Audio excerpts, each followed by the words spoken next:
Today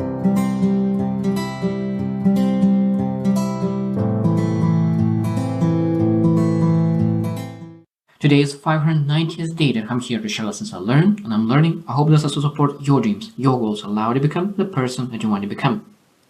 Today I want to be a little bit more personal and share my goals. Because I truly believe that we need to set important goals, set some kind of direction. Now, goals is such a difficult topic. And I was thinking about those goals. It is always changing, always improving, always something different in my goals. Now, when I think about goals, sometimes out those goals, dreams that I want to pursue in the future. Sometimes those dreams become goals which you want to pursue and create a plan and start working on them. And when I really last month spent a lot of time into thinking, what is my goal? What is my dream in the next year? What is that one thing that I really would love to start working on? And I realized that number one thing that I really want to build and have is association.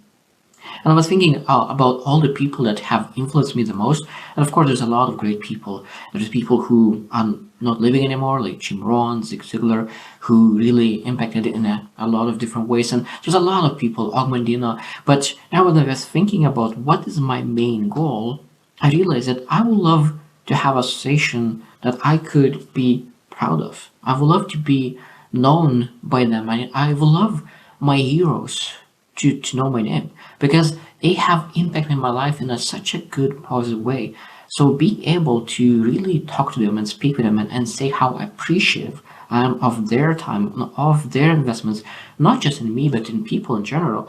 And I made a short list of all the people that really added the most value to me as a person and my values and the way how I see the world and everything around me.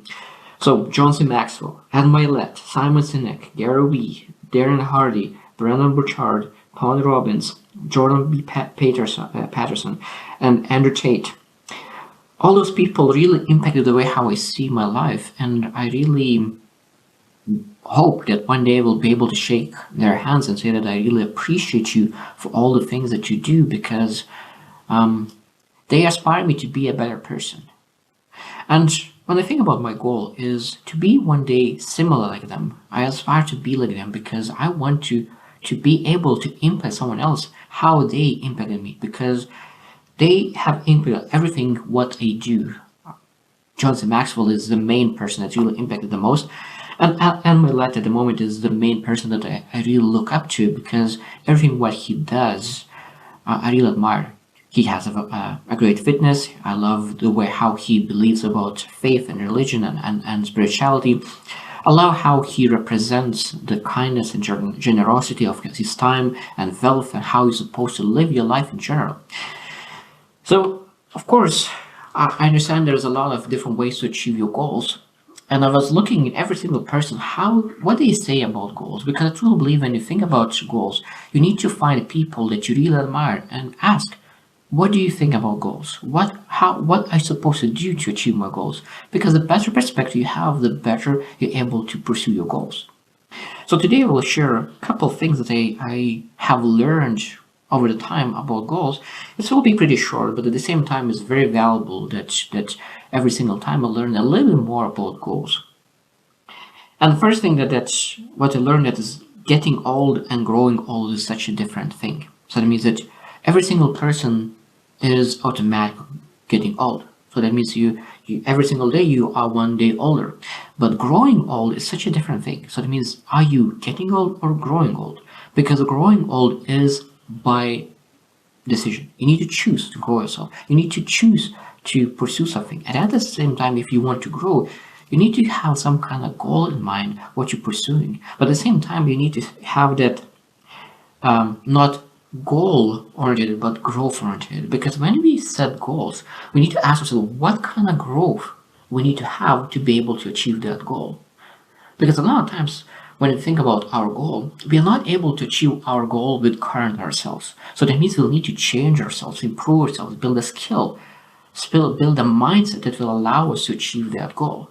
And a lot of times people do not pursue their goals because they compare who they are at the moment with that big audacious goal. And of course then there is a huge difference between who you are at the moment and your audacious goal. And that's why people do not pursue their goal. And at that moment, we need to base our goals on imagination, not on the past. We need to forget our past and really imagine what's possible. And now start thinking what I will need to do to achieve that goal. So that means when you have that build imagination and you think that goal, what kind of person could achieve that goal? What kind of person could achieve the goal? And then let's say, okay, this is where I am, and this is what kind of person I want to become. You start creating a plan what you will need to do to achieve that goal. Because as Millet said that a lot of times people do not create big goals because they don't feel that they are worthy of it. So that means we need to really work on self-worth a lot, that we could change our worthiness. And at the same time, and Millet speaks a lot about identity. That means what kind of identity do you have? Because if you believe that you are worthy of a lot, that means you will pursue goals and take actions based on your identity. Because if you believe that you're a millionaire, your actions will align with your belief about yourself. But if you believe that you are worthy of only making a couple $1,000s a month, of course you will go apply for McDonald's or any kind of job that pays that small amount of money. So that means you need to build a huge identity of self-belief and confidence that you could really switch your actions. So those actions will of course attract better, bigger goals. Now, when I think about John C. Maxwell, what I like about pursuing goals, he always explains the rule of 5. I highly recommend, if you never heard of it, go and look John C. Maxwell Rule of 5. Because he explains that when you have a goal, you need to understand what 5 things a day that you're able to do that allow you to hit that goal. And he mentioned that the example, if you take an axe and hit the 5 times the tree, there is no question if it will fall. The only question is when. So that means we need to choose a tree and of course find the 5 things that an axe that will allow you to hit the tree, and of course you will be able to achieve the goal. Now about goals, what I liked about as well that when we choose our goal, like for example, it could be some kind of monetary goal or maybe even a car, buying a car. A lot of times we need to choose what kind of emotions we are pursuing. Because when we're pursuing some kind of emotions, sometimes we need to change our goals, monetary goals. Because when you pursue to buy a car, like a Bentley or anything, you imagine what kind of feeling you will have. You're pursuing that emotion because any kind of car could bring you from point A to point B. So that means that buying some kind of car will bring you some kind of emotion, maybe status, maybe that you're able to achieve the things that you want. Maybe it doesn't matter, but that means that it will bring emotions. So you're pursuing emotion, not the car itself. Now, when I think about goals, it's very important what your language use about your goals. Because when you say that I wish to have a better life and I will have a better life, is such a huge difference. Because I wish, it says that I'm not willing to do what it takes to make things happen, but it I will make things happen. That means that you are willing to do the things necessary. Because when you want to go up, you need to give up. So what you're willing to give up to go up. Sometimes you need to give up your barbecues on Saturdays. Are you willing to give up those things? Because when you say that I'm willing to give up a lot of things, I'm willing to give up everything, what I have to have a chance, 1% chance to achieve my goals, then you of course have that in you, willing to sacrifice for the better tomorrow. So pay the price. And the last thing is that a lot of times people put goals, some kind of deadline. So then I want to achieve this goal, start making $10,000 by the end of the year. Let's say that it's 3 months span, and they are making 5K at the moment. And now in next 3 months, they start making 7K a month instead of 5K. But now they didn't achieve their goal. Now they feel very disappointed. But for some reason, people forget to see where they came from. Now you used to make 5K, but now you make 7K. So that means you're supposed to be happy about your milestone, about the marker where you moved. So that means that maybe your goal was not realistic. So that means you need to adjust the goal, adjust what you did, and move forward. Because if you don't give up, you will achieve the 10K. The most important part is not give up. Pivot something, improve something, and then move forward. So sometimes being able to choose a time, and if you not reach it, don't be disappointed, but at the same time in be encouraged to change something, improve something, challenge yourself, and move forward.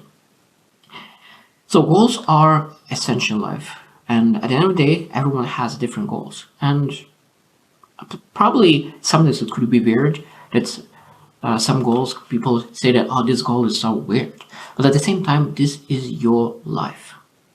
There is no weird goal. If this is important for you and you know exactly why is that important for you, of course, this is the most important thing that you need to do. But what are you willing to do for it? As I said, my number one goal for now is really work on myself, that I could achieve my goals, not just financially, but really become the person that could be invited in the rooms where people like Johnson Maxwell, Anne Milet, Simon Sinek, Gary Vee, Darren Hardy, Brandon Burchard, Tony Robbins, Jordan B. Patterson, and Andrew Tate goes around, because I would love to spend time with them and understand what they did and what they didn't do to achieve the goals that they wanted. Because at the end of the day, association, I truly believe, is number one thing in life. Relations that you have built. I used to believe that number one thing is really the wealth. But the longer I really reflect on myself and my life, I realize that the most important thing in life is really the relationship that you have. It's with people that you love and the people that you admire. Because when you are able to surround yourself with people that you admire, of course, you will grow, improve. And when you grow and improve, you're able to impact other people. Because at the same time, I really want to add value to people. And if I want to add value to people, I need to grow. And if I want to grow, I need to surround myself with people who could allow me to grow, to become the best version of myself. So I hope you choose to win, and see you tomorrow.